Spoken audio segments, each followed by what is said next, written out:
Juliju, welcome back everyone. I hope you all had a great holiday weekend. I have a desk all to myself now since Anna's on vacation in Portugal. I'm Anna now. After sitting in on some interviews for potential new language sitters, I got back to work researching and preparing for our upcoming meetings. We'll hear more about that though on Thursday. Today I want to tell you about last week's scavenger hunt. Last Thursday, LanguageSitter organized a scavenger hunt for the 8 of us in AmCham's European Experience program. We traveled all over Ljubljana and received a new phrase to practice in Slovene at each station.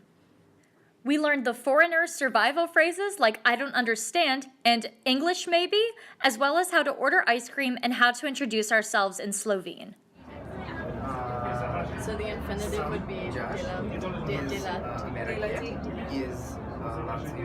The whole trip ended at the top of Ljubljana Castle. Thank you so much for joining me again. Se vidimo jutri!